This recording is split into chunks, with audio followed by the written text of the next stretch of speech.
예, 이항영의 뉴욕 앤 서울입니다. 이항영 전문위원 만나겠습니다. 위원님 나와 계십니까? 네, 안녕하세요. 이양입니다. 네.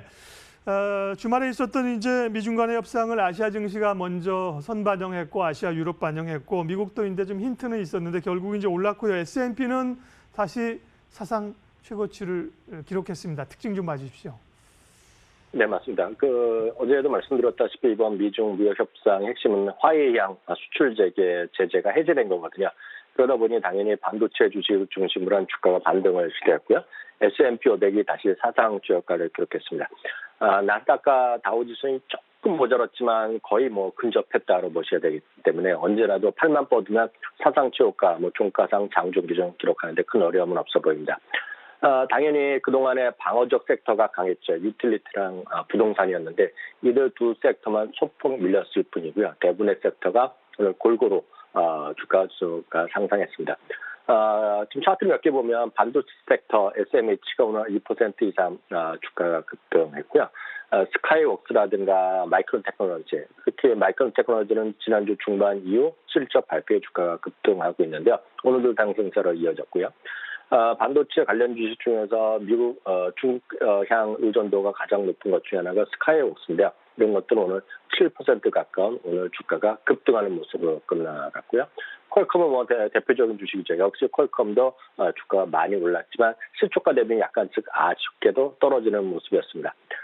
당연히 무역 전쟁에 대한 우려감이 좀 약화되면서 그동안 지난 6월 한 달 동안 7% 이상 급등했던 금가스는 오늘 2% 가까이 떨어지면서 지난 6월 20일 이후 그때 이후로는 제일 좀 낮은 주가로 흘러내렸고요.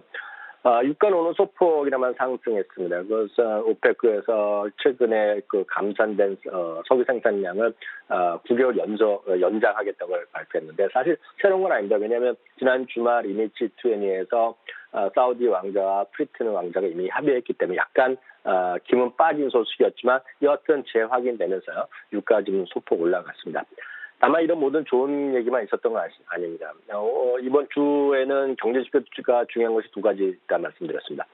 가장 중요한 것은 역시 이번 주말 토요일 새벽에 나올 6월 고용지표가 되겠고요. 또 하나는 월요일날 미국 시간은 월요일날 오전 나올 ISM의 제조업 지수라 말씀드렸는데요.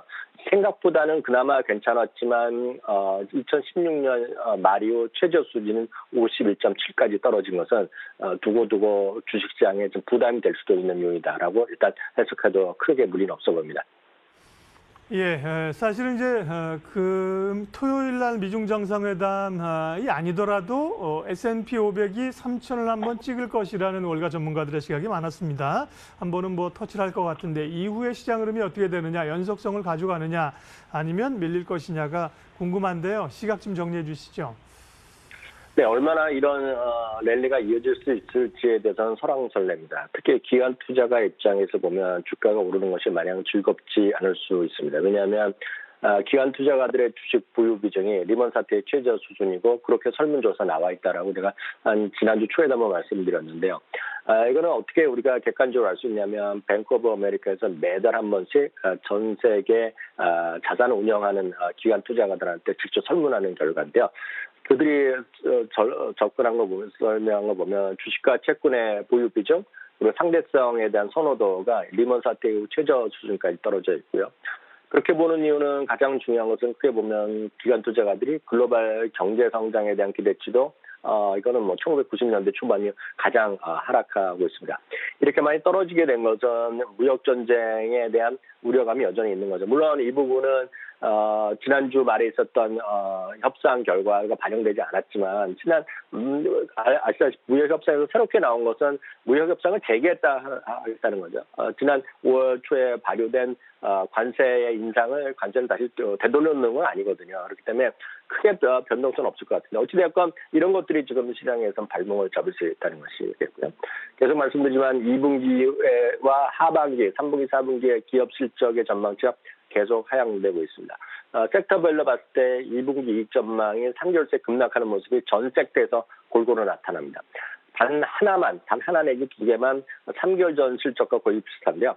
3개월보다 실적 전망이 오히려 늘어난 것은 딱 하나밖에 없습니다. 제일 왼쪽에 보이는 유틸리티가 유일하게 실적 전망이 상향됐고요. 그다음에 헬스케어 정도만이 실적 전망 감소축이 아주 적고요. 나머지는 꽤 큰 것이 현실이다라고 이해하시면 되겠습니다. 그래서 그런가요? 셋 기준 2분기 이익 전망은 3개월 전 대비 0.5% 마이너스에서 2.6% 마이너스까지 가고 있고요. 연간 이익 전망은 8% 초반에서 2% 초반까지 가고 있습니다. 결국 무슨 얘기냐면 실적이 모든 것을 판가름한다고 본다 그러면 2분기 시즌이 시작되는 다음 주 중반 이후가 뭔가 좀 결판이 날 수 있는 그런 흐름이라고 보여야 되겠고요. 실적 우려와 달리 1분기와 1분기 이어서 2분기 실적도 막상 뚜껑 열리는 실적 괜찮다 그러면 블랙락의 레리 핑크 회장이 이미 한 달 반 전부터 얘기했던 멜트업, 즉 주식시장이 의외로 괜찮아지면서 그동안 주식을 매수에 좀 꺼렸던 기관 투자와 개인 투자가들의 주식 비중하고 밀려들면서 소위 우리식으로 얘기하면 유동성에 의한 주가 상승의 가능성도 완전히 우리가 배제할 수는 없습니다. 어찌되었건 시장 자체는 지금 변동성이 끝난 것이 아니라 변동성은 다음 주 중반 고비로 해서 다시 한번 커질 수 있는 시점이다라고 말씀드릴 수 있겠습니다. 예, 뉴욕 증시 전망 알려주셨고요. 특징주 가운데 주목할 만한 기업, 국내 증시와 연관지을 기업 알려주십시오. 네, 지난주 초인가요? 한 2주 전에 한번 제가 말씀드렸는데요. 올해 들어서 미국에서 가장 관심 있는 테마, 우리 식으로 하면 테마가 되겠는데요.